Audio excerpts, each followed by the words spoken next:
बैठिए शिफाली जी। धन्यवाद प्रोफेसर। ओम नमः शिवाय। ओम नमः शिवाय। शिफाली जी देखिए, शुरुआत करने से पहले थोड़ा सा बता देते हैं। जी देखिए शिफाली जी, हमने ऊपर लड़ियाँ लगाई, कितना सेटअप लगाया, पर ऊपर बारिश आ गई, इसके चलते हमें यहाँ पे आना पड़ा। बहुत ज़्यादा मेहनत होती है हमारी, लेकिन हर दफ़ा हम अपनी मेहनत दिखाते हैं। चलो फिर हमको इसी बेडरूम में बैठ के ही एपिसोड करना पड़ा और देखते हैं, शुरुआत करते हैं। शिफाली जी आज क्या अहम मुद्दा लेकर आए हैं? जी प्रोफेसर, अहम मुद्दा तो होता ही है, हर बार कुछ ना कुछ हम अच्छी बातें करते हैं। लेकिन प्रोफेसर, अहम मुद्दा स्टार्ट करने से पहले मैं अपने व्यूवर्स को बता दूं, क्योंकि हम लोग मेहनत बहुत ज़्यादा करते हैं। हालांकि चलो मैं कम करती हूँ, प्रोफेसर साहब तो बहुत ज़्यादा ही करते हैं। तो उनका वो अकेले नहीं करते, उनका परिवार भी बहुत ज़्यादा मेहनत करता है। तो हम दिखाएंगे आपको ऑफलाइन कुछ झलकियाँ कि कैसे हम इतनी मेहनत करते हैं। लेकिन प्रोफेसर पिछले अगर मैं देखूँ तो पिछले 2 एपिसोड ऐसे निकले कि लोगों ने सिर्फ देखा और ओम नमः शिवाय का कमेंट कर दिया। मतलब पूरा एपिसोड देखा भी नहीं और कमेंटिंग कर दी। क्योंकि जब तक वीडियो को आप एंड तक नहीं देखते तब तक आपको मज़ा भी नहीं आएगा, आपको पता भी नहीं चलेगा कि हम किस मुद्दे पे बात कर रहे हैं। हाँ शिफाली जी, ये मैंने भी देखा है कि जैसे ही हमारा एपिसोड शुरू होता है कमेंटिंग शुरू हो जाती है। हाँ, कमेंट कीजिए, लेकिन कमेंट आप तभी कीजिए जब पूरा एपिसोड देखिए और उसके बारे में हमें बताइए हम और इम्प्रूवमेंट क्या कर सकते हैं। शिफाली जी, ज्ञान की बातें करूं तो भगवान ने पता ही नहीं कितना कुछ गहरा ज्ञान है हर इंसान के पास। कोई जगाता है, कोई नहीं जगाता। देखिए हम मेहनत करते हैं, लेकिन आप अगर वीडियो को शेयर करते हो तो हमारा उत्साह बढ़ता है कि वाकई में हमने जो मेहनत की वो फल मिला। कोई भी वीडियो आती है पहले उसको आप शेयर कीजिए, कमेंट आपने करना है, लेकिन पूरी वीडियो देखने के बाद अगर आपको कोई भी चीज़ अच्छी लगती है उसके बारे में हमें बताना है। अगर कोई बुरी लगती तब भी बताना है, हमें अच्छा लगता है अगर आप कोई हमें सुझाव देते हो। रही बात बातों की, ज्योतिष का ज्ञान तो मैं सबको बताता हूँ, बहुत गहरा ज्ञान है, हर किसी को नहीं आता। हम कोशिश करते हैं गहरे ज्ञान को जानने की, और जो हमारे पास ज्ञान होता है वही आपको बताते हैं। लेकिन आज शिफाली जी से पूछते हैं क्या मुद्दा लेके आए हैं अहम। जी प्रोफेसर, आज जो एक अहम मुद्दा मैं लेके आई हूँ वो प्रोफेसर ये है कि शनिदेव जो कर्म के हैं तो वो रेट्रोगेट हो रहे हैं, यानी कि अपने घर में वक्री हो रहे हैं। तो प्रोफेसर ये 23 मई 2021 को जो है ये वक्री की है, और ये कम से कम 140 दिन जो है वक्री रहेंगे, अपनी ही राशि में जो है वक्री रहेंगे। ये यानी कि आप अगर मानो तो 23 मई से लेकर 11 अक्टूबर तक ये वक्री हैं, यानी कि इनका जो पीरियड है 140 दिन का है।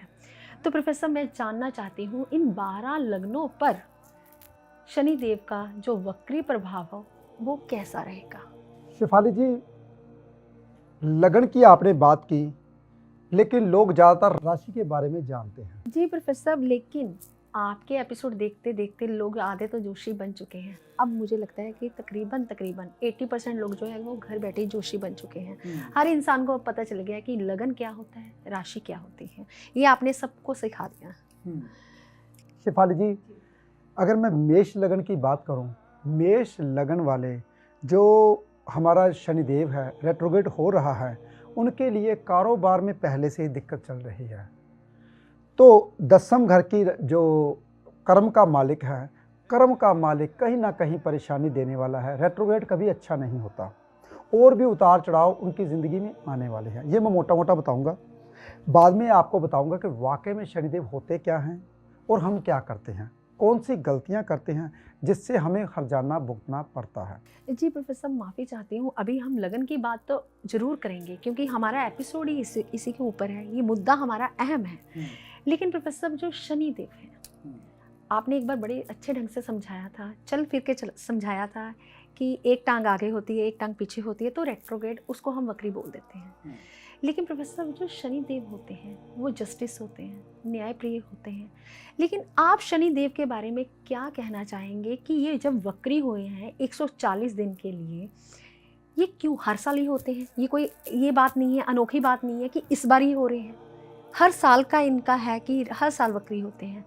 लेकिन क्यों वक्री होते हैं ये आप बताइए। और शनिदेव को हम अगर हमारे शनिदेव कहीं ना कहीं खराब है, वो क्यों खराब है, और कौन से घर में अच्छे होते हैं, कौन से घर में बुरे होते हैं, ये सब कुछ हम आपसे जानना चाहते हैं। यानी कि आज आप शनि देव के ऊपर पूरा का पूरा एपिसोड करना चाहते हैं। जी बिल्कुल। शेफाली जी, मैंने शनि देव के ऊपर काफ़ी एपिसोड किए हैं पहले। जी बिल्कुल।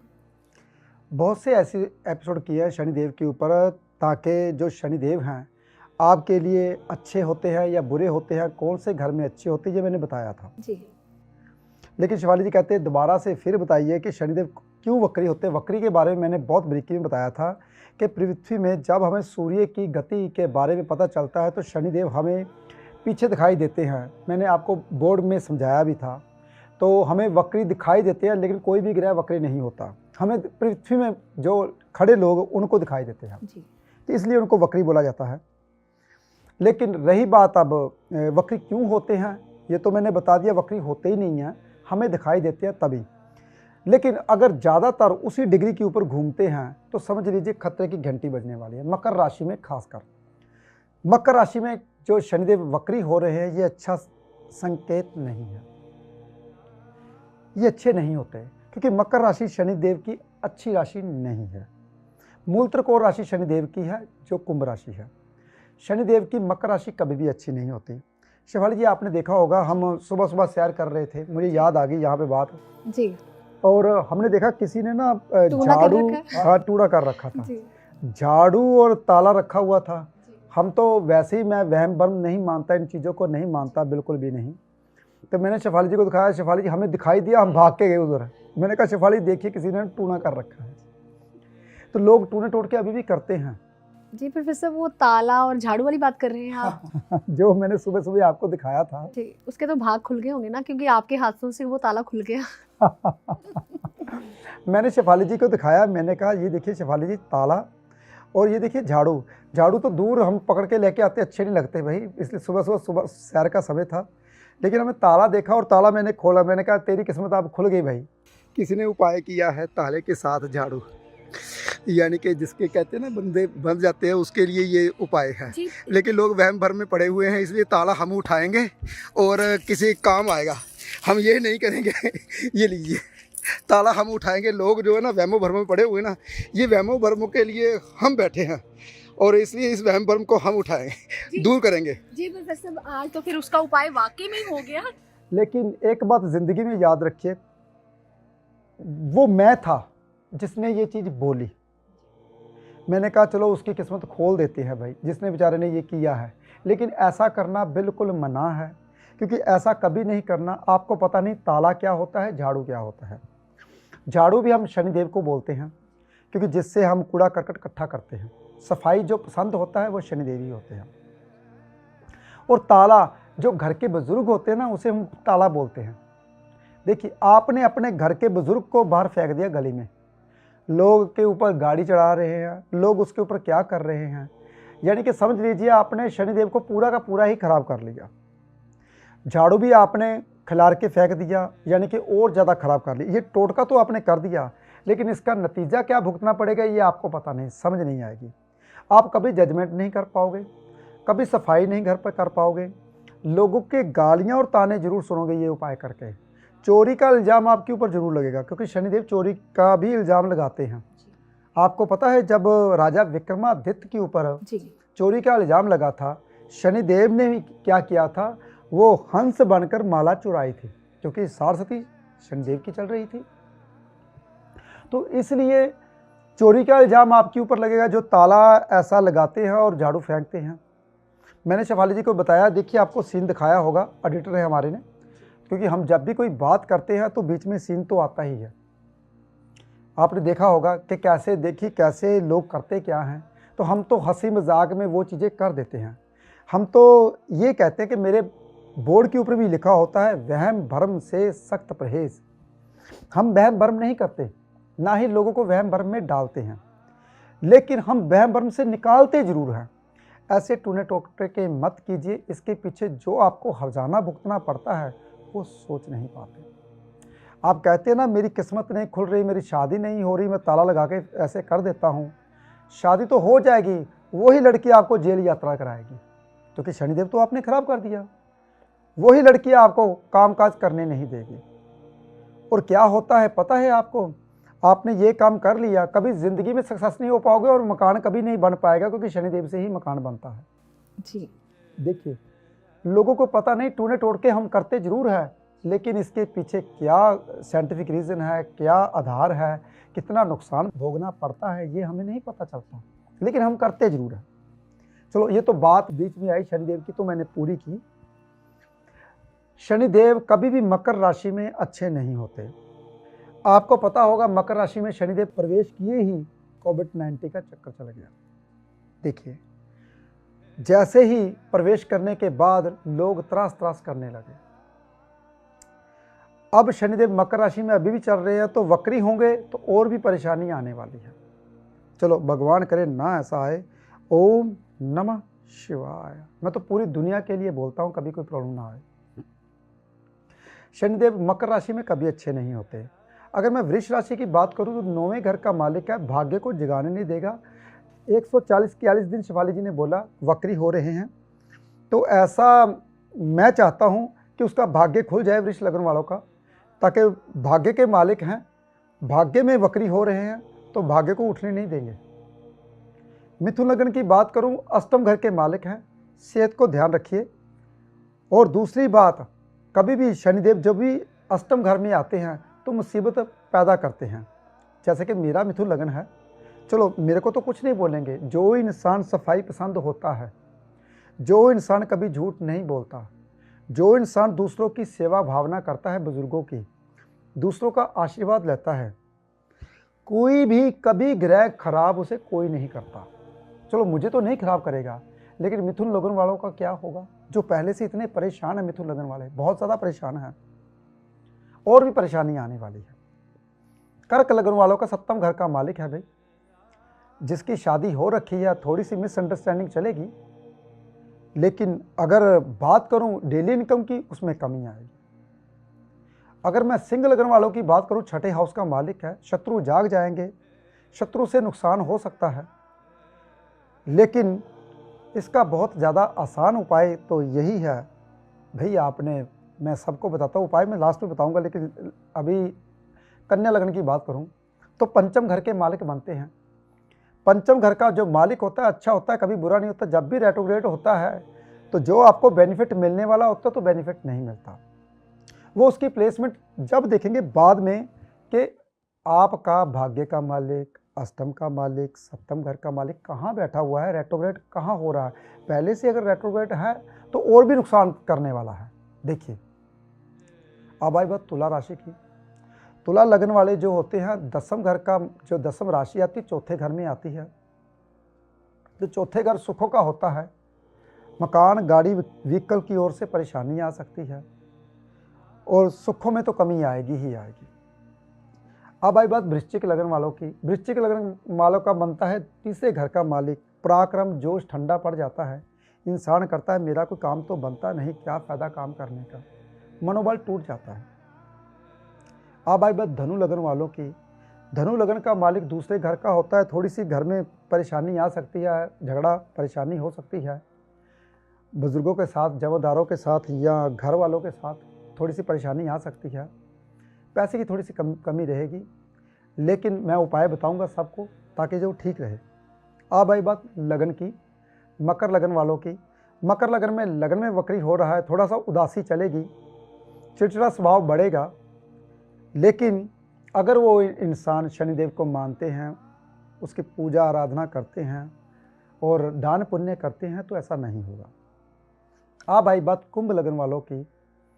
12वें घर में शनिदेव रेट्रोग्रेड हो रहे हैं। देखिए, 12वां घर होता है विदेश यात्रा का, जेल यात्रा का, हॉस्पिटल का। अब रेट्रोग्रेड 12वें घर में हो रहे थे, हॉस्पिटल की यात्रा ज़्यादा होगी, विदेश यात्रा की तो ज़्यादा बात नहीं कर सकता, क्योंकि पहले से ही जो समय चल रहा है बहुत ज़्यादा खराब चल रहा है। अब आई बात मीन लगन वालों की। मीन लगन का मालिक जो 11वें घर का मालिक है, वो आए मित्रों की ओर से परेशानी हो सकती है। ये मैंने मोटा मोटा एक लाइन में समझाया, लेकिन शनिदेव वक्री क्यों होते हैं? बस इसलिए वक्री होते हैं, आपको जो आपकी होती है ना कर्मों की सजा देने के लिए। सारस्वती आती है आपको, जो आप भटक गए हो उसी लैंड को दोबारा लेने के लिए। और जो इंसान माँ बाप की कदर नहीं करते, बुजुर्गों की इज्जत नहीं करते, साफ सफाई नहीं करते, झूठ बोलते हैं, चोरी चकारी करते हैं, उनको सज़ा देने के लिए ही वक्री होते हैं। वक्री क्यों होते हैं, ये मैंने क्यों का जवाब दिया। जी प्रोफेसर साहब, माफ़ी चाहती हूँ। एक तरफ आप बोल रहे हैं कि यूनिवर्स में ग्रह कोई वक्री नहीं होता, सिर्फ हमें यहाँ पे धरती से दिखाई देता है तो होता है कुछ। तो दूसरी तरफ आप बोल रहे हैं कि सभी लग्नों के लिए ये चीज़ खराब है। तो प्रोफेसर ये बात कुछ हजम नहीं हुई। अभी समझाओ तो 1 सेकंड में हजम हो जाएगी। शेफाली जी, हमें पृथ्वी में दिखाई दे रहा है ना वक्री, तो हम पृथ्वी में ही रहते हैं भाई, चांद पे तो रहते नहीं हैं, हमें कोई फर्क नहीं पड़ गया है। जी प्रोफेसर, यहाँ पे बात आती है कि यूनिवर्स में अगर ग्रह चेंज होते हैं, यूनिवर्स में अगर कुछ होता है तो पृथ्वी पे आप कहते हैं कि वर्क करते हैं, लेकिन एक तरफ आप बोल रहे हैं कि यूनिवर्स में कुछ नहीं हो रहा, लेकिन पृथ्वी पे हो रहा है, हमें दिखाई दे रहा है। हाँ, तो तभी तो हम मानते हैं। जी, हमारी स्टडी क्या है शिवाली जी? हमारी स्टडी यही है कि हमें पृथ्वी वालों को दिखाई देता है वक्री, लेकिन वक्री होता नहीं यूनिवर्सल वाले के लिए। जो चांद पे रहते, जो मंगल पे रहते, उनको नहीं दिखाई दे रहा होगा, दिखाई पृथ्वी वालों को देता है। तो असर भी पृथ्वी वालों के ऊपर ही होता है। शिफाली जी, जो सवाल आप करते हो उसका साइंटिफिक से जवाब देता हूँ, ताकि आपको भी समझ आए, जो लोग देख रहे हैं मेरा प्रोग्राम उसको भी समझ आए। जी प्रोफेसर, अभी बहुत सारे लोगों के मन में यही सवाल चल रहा होगा जो मेरे मन में चल रहा था। हालांकि मुझे आपने कई बार समझाया ये चीज़, मैं चाहती हूँ कि आप अपने परिवार के लोगों को ज़्यादा अच्छे डीपली समझाएं ताकि उनको ये चीज़ का समझ लगे। जैसे कि हम लोग सुबह सूर्य उदय देखते हैं, हमें पृथ्वी पे दिख रहा है ना, तो हम देख रहे हैं। तो प्रोफेसर, ये चीज़ें आपके साथ रहते रहते काफ़ी हद तक, अगर मैं कहूँ तो 20% तो मुझे समझ आ ही गई है। तो मैं चाहती हूँ कि आपका परिवार भी है जो है वो अच्छे ढंग से समझ पाए। प्रोफेसर, जो अभी आपने बात की कि शनि देवता जो हैं वो न्यायप्रिय हैं, जस्टिस हैं, तो प्रोफेसर ये तो फिर आप अगर शनिदेव की बात करें तो बालों के कारक भी शनिदेव ही है। यानी कि जितनी अब हेयर फॉल की दिक्कत हो रही है 2-4 दिनों से, मुझे लगता है जैसे शनिदेव वक्री हुए हैं तभी ज़्यादा दिक्कत आनी शुरू हुई है। शेफाली जी, जैसे मकर राशि में आए हैं तभी ज़्यादा दिक्कत आ रही है जी। मकर राशि के शनिदेव कभी अच्छे नहीं होते हैं। जिसके कारका है, जो चीज़ खराब है, वो मकान नहीं बन रहे, मकान बिक रहे हैं या ज़मीन नहीं ज़्यादा बिक रही, वो शनिदेव खराब के कारण ही है। जी प्रोफेसर, जिनकी जन्म कुंडली में, मान लीजिए जिनकी जन्म कुंडली में ऑलरेडी शनिदेव जो हैं वो वक्री बैठे हैं तो बैड इफेक्ट है, अगर नहीं वक्री बैठे तो क्या उनका गुड इफेक्ट है? देखिए शिवाली जी, मेरी बात सुनिए बहुत ध्यान से। अगर कोई चीज़ पहले से वक्री है, अगर वो वक्री होगी तो बैड इफेक्ट ही होगा, कैसे अच्छा इफेक्ट होगा? जी बिल्कुल। मैं आपको समझाता हूँ। जन्म का ग्रह अगर गोचर करता है उसी के ऊपर, उसी ग्रह के ऊपर, उतनी डिग्री के ऊपर, वो दिन उसके लिए बहुत ज़्यादा खराब होगा। जी बिल्कुल। क्योंकि उसी राशि में आ गया, उसी डिग्री में आ गया, तो वो खराब होगा। शेफाली जी, हम ग्रहों को समझ नहीं पाते, हमको नहीं पता होता कि ग्रह हमारे लिए क्या कर रहे हैं। जैसे कि आपने पूछा कि आपने बोला कि कोई भी ग्रह वक्री नहीं होता, लेकिन हम पृथ्वी वालों को वक्री दिखाई देता है। हमारी कुंडली में वो समय, जैसे कि 144 दिन हमारी पृथ्वी के रिकॉर्डिंग ही 140 दिन जो है वो मकर राशि में और पीछे जाएंगे, फिर आगे आएंगे। देखिए, हमारी कैलकुलेशन के रिकॉर्डिंग ये चीज़ ऐसी है तो वो चीज़ हमारे ऊपर इफेक्ट करेगी ही करेगी। और एक बात और समझाता हूँ आपको, बहुत ध्यान से सुनने वाली बात है। जब तक ज्ञान नहीं है आपके पास तब तक आप कामयाब नहीं हो पाओगे। ज्ञान बहुत ज़्यादा जरूरी है। जैसा कि एक सूर्य हमारी पृथ्वी के लिए, हमारे सौर मंडल के लिए, जितना जितना हमारा वायुमंडल है, हमारा पृथ्वी का, और बुध ग्रह के लिए, शुक्र के लिए, गुरु के लिए, चांद के लिए, और शनिदेव के लिए, नेपच्यून के लिए, प्लूटो के लिए। जी। सूर्यदेव बहुत बड़े ग्रह हैं। जी बिल्कुल। देखिए, अगर मैं बात करूँ ना, सूर्यदेव, मान लीजिए सूर्यदेव इतने बड़े हैं, मान लीजिए, तो पृथ्वी सिर्फ इतनी सी हुई, चंद्रमा तो दिखने बराबर, कीड़ी से भी ज़्यादा कम, और मकोड़े जैसा हो गया आपका शुक्र, उससे बड़ा लगा लो कि कोकरे जैसे हो गया आपका मंगलदेव, उससे थोड़ा सा बड़ा लगा लीजिए आपका गुरुदेव हो गया। यानी कि सूर्य से सभी छोटे हैं। सूर्य इतना बड़ा, सभी छोटे छोटे, इतने से ग्रह बन गए। अब बहुत ध्यान सुनने वाली, इतनी दूर जाके एक और बड़ा सूर्य है। जी, महासूर्य। महासूर्य, बहुत ध्यान से सुनने वाली बात है। लाखों किलोमीटर दूर जाकर का बहुत बड़ा सूर्य है। तो ये सूर्य तो उसके सामने छोटा सा बच्चा है जो हमें दिखाई दे रहा है। उसके इर्द गिर्द भी ग्रह घूम रहे हैं। पृथ्वी से कई लाख गुना बड़ी पृथ्वी उसके इर्द गिर्द भी घूम रही है। सुनने वाली बात है, बहुत ध्यान से सुनिए, ज्ञान की बातें ऐसे मिलेंगी नहीं। जो अपनी कुंडली को जगा लेते हैं, जो समझ लेते हैं क्या है पृथ्वी, क्या है सौरमंडल, क्या है आपके भीतर ही सब कुछ है। और जो वो बड़ा सूर्य है उसके इर्द गिर्द भी काफ़ी बहुत सारे ग्रह घूम रहे हैं जो हमको नहीं पता, हम नहीं जानते। लेकिन ये जो सूर्य है 4 सेकंड साल में बढ़ता है, जो बड़ा सूर्य है उसकी परिक्रमा करता है। लेकिन अगर वो सूर्य इतना बड़ा है तो उसके लाखों करोड़ों दूर एक और बड़ा सूर्य बैठा हुआ है, उसके भी इर्द गिर्द ग्रह घूम रहे हैं। अगर उसके मुताबिक देखें तो वो सूर्य तो दिखाई देना बंद हो गया, तो पृथ्वी कहां से दिखाई देगी आपको। अगर वो सूर्य देखिए इतना बड़ा है तो लाखों करोड़ों देखिए दूर एक और बड़ा सूर्य है जिसके इर्द गिर्द बड़े बड़े ग्रह घूम रहे हैं। कहते हैं अगर आप नहीं जानते इस चीजों को तो समझ लीजिए आप अज्ञानी ही जाओगे। लाखों करोड़ों सूर्य हमारे वायुमंडल में नहीं, सौर मंडल में, आकाश में घूम रहे हैं।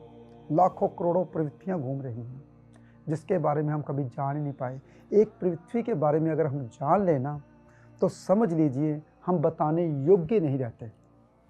पृथ्वी में ऐसी ऐसी जगह है कि जहाँ पे आप जाओगे गायब हो जाओगे, कभी दिखाई भी नहीं दोगे, हड्डी भी नहीं हैगी आपको। ऐसी जगह है पृथ्वी में, ऐसी ऐसी जगह है जो कि हम पृथ्वी के भीतर जाएं तो बहुत कुछ दिखने को मिलता है, तो वहाँ हम पहुँच ही नहीं पाते। तो वो पृथ्वी कहाँ है भाई, बता दूँ? आपके हृदय में, जीवित इंसान के हृदय में, मुर्दे इंसान के भीतर नहीं। जो मर जाता है वो तो मिट्टी बन जाता है, वो आपके भीतर ही है सब कुछ। आंखें बंद कीजिए, जैसे ही आप कंठ को देखोगे, गला दिख जाएगा आपको, तो समझ लीजिए आपका जो कुंडली जागरण है ना वो जाग जाएगी, तो आपको वो ब्रह्मंडल दिखाई देने शुरू हो जाएंगे। बहुत सी ऐसी बातें हैं जिसके बारे में बताना अभी बहुत बाकी है। हमारी बातें आगे की आगे जानी शुरू हो जाती हैं। शनिदेव के पीछे आता हूँ, थोड़ा सा बात शनिदेव के ऊपर आती है। इसलिए पृथ्वी को समझना बहुत ज़्यादा मुश्किल है, ग्रहों को समझना बहुत ज़्यादा मुश्किल है। मेरे जैसे लाखों ज्योतिषी आते हैं, चले जाते हैं, खोज करते करते चले जाते हैं, खोज हमारी पूरी नहीं होती। शनिदेव के बारे में बताए तो हम तो जितना हम जान पाते हैं वही बता पाएंगे ना, लेकिन हमारे रिश्तों में ही ग्रह हमारे बसे हुए हैं, हमारी आदतों से ही ग्रह हमारे खराब होते हैं, हमारे कर्मों के द्वारा ग्रह हमारे ठीक होते हैं। जैसे जैसे शिवाली जी क्वेश्चन पूछते हैं वैसे वैसे मेरे अंदर से, भीतर से जो कहते हैं ज्ञान है ना, पता नहीं कहाँ से आ जाता है। जी प्रोफेसर साहब, अभी आपकी बातें बहुत आगे निकल गई, तो बात आती है उपायों के ऊपर। अभी आपने डरा तो दिया सबको, मैं खुद भी डर गई तो अभी उपाय जो हैं वो बहुत ज़्यादा ज़रूरी है, क्योंकि 140 दिन का पीरियड हम कैसे तय करेंगे अगर हम उपाय नहीं करेंगे। तो प्रोफेसर साहब एक एक लगन के बारे में बताइए कि मेष लगन वाले क्या कर सकते हैं अगर उनके शनिदेव खराब हो रहे हैं। शिफाली जी, अगर मैं लगन से उपाय बताने लगा, देखिए मान लीजिए मेष लगन है, मेष लगन के कर्म का मालिक है। जी बिल्कुल, दसम घर का हो, दसम घर का मालिक है। बहुत ध्यान से सुनने वाली बात है। अगर उसकी कुंडली में शनि 11वें घर में बैठा हुआ, पक्की कुंडली में शनि 11वें घर में बैठा, जैसा कि मेरे बेटे का मेष लगन है, शनि 11वें घर में बैठा हुआ है, उनके कर्म का घर का मालिक खराब हो गया, लोग ज़्यादातर पता क्या बोलेंगे, आप उड़द की दाल दान कर दीजिए। जी।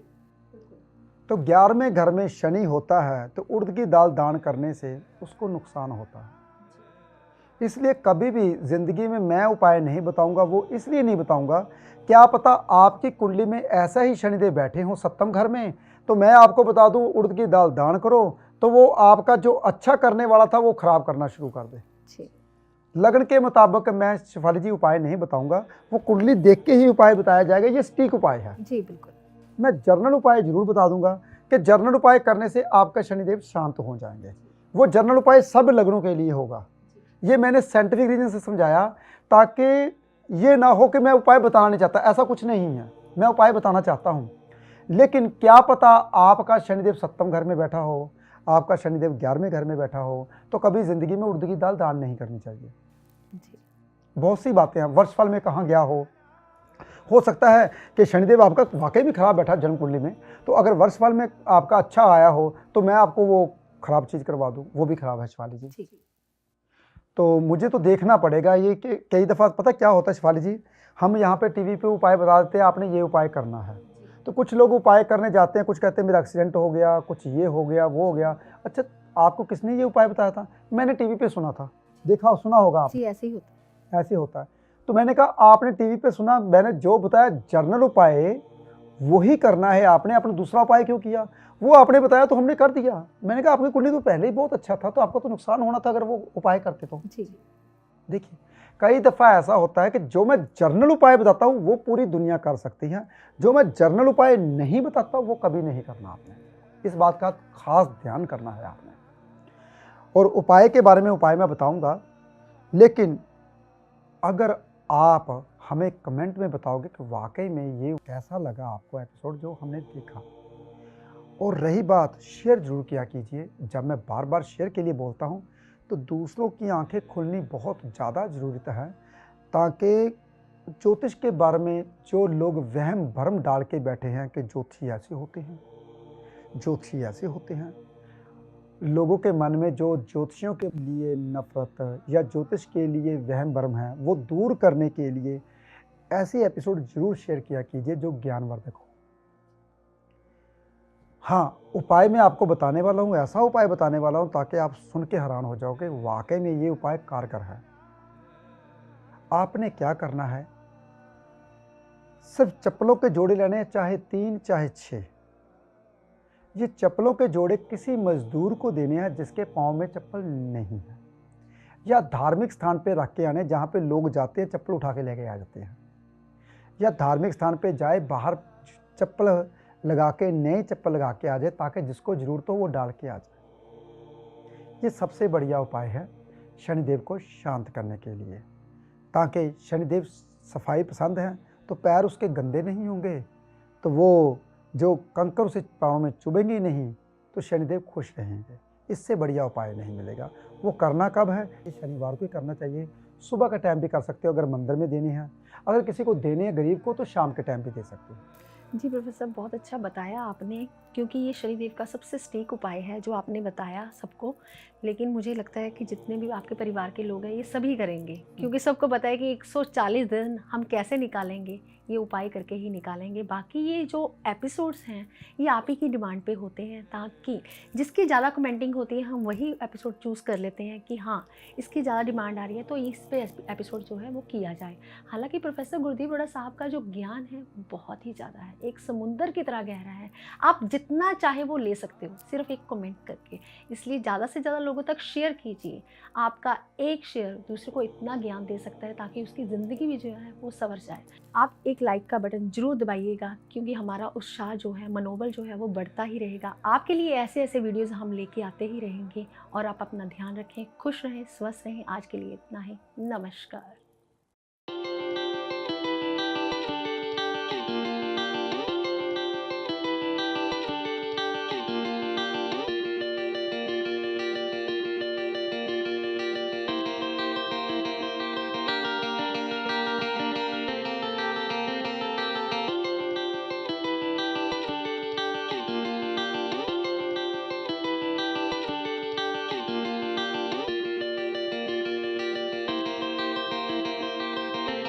thank you